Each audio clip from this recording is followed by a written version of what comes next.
30 yaşındasınız. 6 yıldır birikim yapıyorsunuz. Peşinat fonunuz sonunda 1 milyon liraya ulaştı.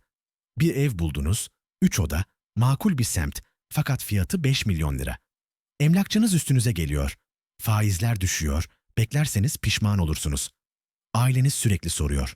Ne zamana kadar kira ödeyip parayı çöpe atacaksın? 3 yıl önce ev alan arkadaşlarınız enflasyon sayesinde ödedikleri paradan etkilenmiyor bile. Siz orada oturmuş, 100. kez hesap yapıyorsunuz. %2,69 faizle %20 peşinat verseniz 1 milyon lira peşinat, 4 milyon lira kredi. Aylık taksitiniz 112 bin lira. Buna emlak vergisi ekleyin, ayda 1000 lira. DASK ve konut sigortası paketi ayda 1200 lira. Bakım onarım için evin değerinin %1'i ayda 4166 lira. Toplam aylık maliyet, mobilya almadan, hiçbir şey kırılmadan 118 bin lira. Şu an benzer bir evi 28 bin liraya kiralıyorsunuz. İçiniz kira ödemenin daha mantıklı olduğunu söylüyor ama herkes size hata yaptığınızı, parayı boşa harcadığınızı, kirayla zengin olunamayacağını anlatıyor. Peki gerçekten hangisi daha ucuz? İşte kimsenin size söylemeyeceği gerçek var. Basit bir kural var. %7 kuralı. Bunu anladığınızda emlakçıları, ailenizi dinlemeyi bırakıp matematik ne diyorsa ona göre karar vereceksiniz. Ben Andaç, insanların hayatlarının en kötü finansal kararlarını neden aldıklarını düşünmeye çok fazla zaman harcayan biriyim. Kira ödeyip ödememeli yoksa ev mi almalı diye düşündüyseniz veya satın alamayacağınız bir evi almaya zorlanıyorsanız abone butonuna basmayı ve bu videoya beğeni atmayı unutmayın. Çünkü bugün kira ev alma kararını 2026'nın gerçek rakamlarıyla çözüyoruz. Sizi uyarıyorum. Cevap duymak istediğiniz gibi olmayabilir. İşin özüne gelelim. Herkes şu yalanı söyler. Kira ödediğinde parayı çöpe atıyorsun. Ev aldığında değer biriktiriyorsun. Kulağa hoş geliyor ama tamamen yanlış. Çünkü size söylemedikleri şey şu. Ev sahibi olduğunuzda da her ay parayı çöpe atıyorsunuz. Sadece farklı yönlere atıyorsunuz. 2026 konut piyasası tahminlerine göre kiralamak giderek bir strateji haline geliyor, gerileme değil. Bunu kanıtlayan matematik var. Ev sahibi olduğunuzda değer biriktiriyorsunuz derken gerçekte ne ödediğinizi göstereyim. Ev sahibi olduğunuzda kira gibi sonsuza kadar kaybolan 3 büyük maliyet var. Bunu kimse anlatmaz ama ev sahipliğinin gerçek çöpe atılan maliyetleri bunlar. Maliyet 1, emlak vergisi. Evi siz aldınız ama her yıl devlete vergi ödemek zorundasınız. Türkiye'de büyük şehirlerde konut emlak vergisi oranı evin değerinin binde ikisidir. %0,2. 5 milyon liralık bir evde bu yılda 10 bin lira, ayda yaklaşık 850 lira demek. Buna her yıl ödediğiniz çevre temizlik vergisini de eklediğinizde ayda 1000 liranız sonsuza kadar gitti. Maliyet 2, bakım onarım. Uzmanlar evin değerinin yılda %1 ila %2'sini bakım için ayırmanızı önerir. Muhafazakar olalım, %1 diyelim. 5 milyon liralık evde bu yılda 50 bin lira, ayda yaklaşık 4166 lira demek. Çatı değişecek, klima bozulacak, su ısıtıcısı patlayacak, temel çatlayacak, tesisat felaketi olacak. Bu para kayboldu. Maliyet 3, sermaye maliyeti. Bunu kimse net anlatmıyor, o yüzden dikkat edin çünkü %7 kuralı buradan geliyor.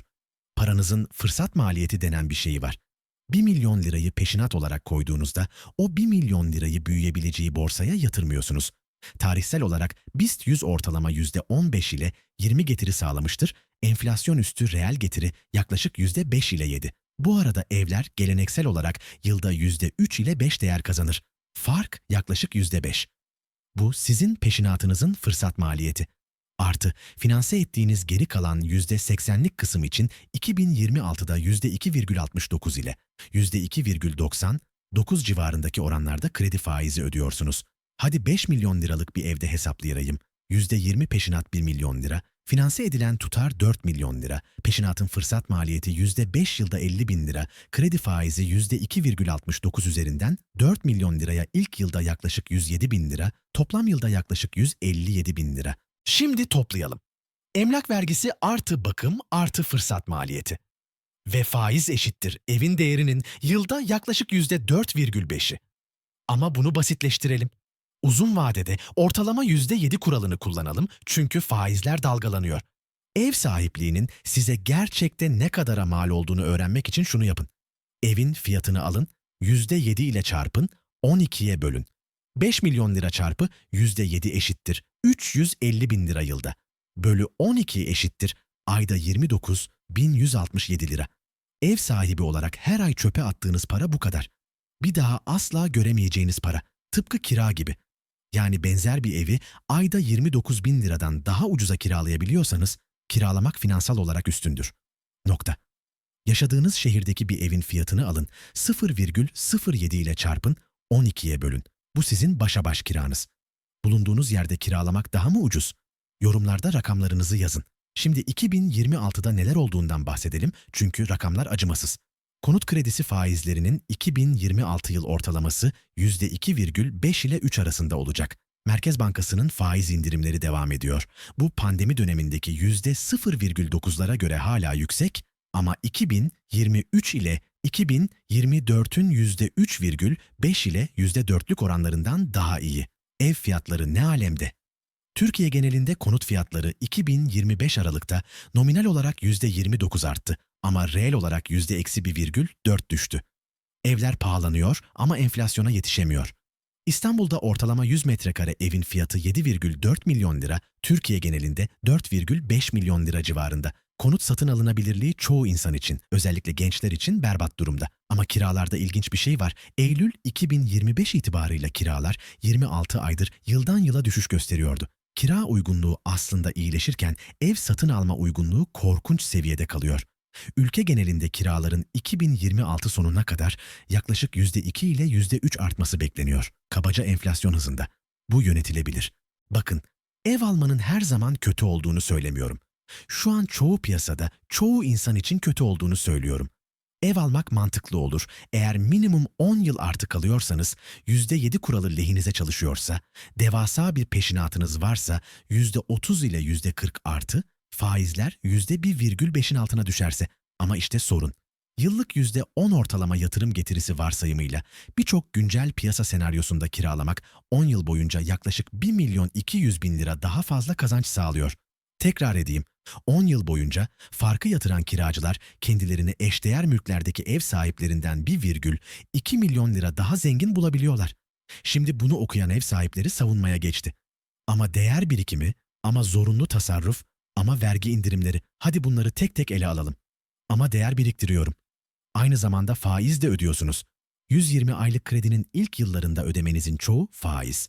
%2,69'da 4 milyon liralık kredide ilk aylarda ayda yaklaşık 108 bin lira faiz ödüyorsunuz.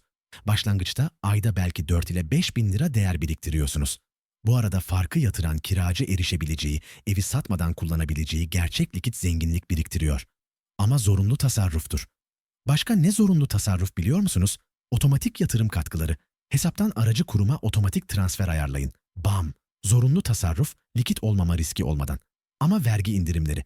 Türkiye'de kira ödemelerinde vergi indirimi yok ama kredi faizinde de çoğu kişi için kayda değer bir avantaj yok. Ama kira sürekli artıyor. Emlak vergisi de öyle, sigorta da öyle, bakım da öyle.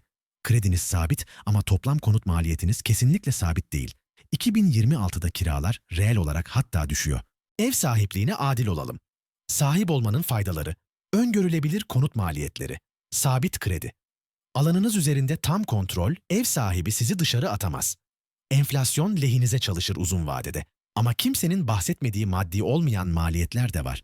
Kilitli kalırsınız, kariyer fırsatları için kolay taşınamazsınız.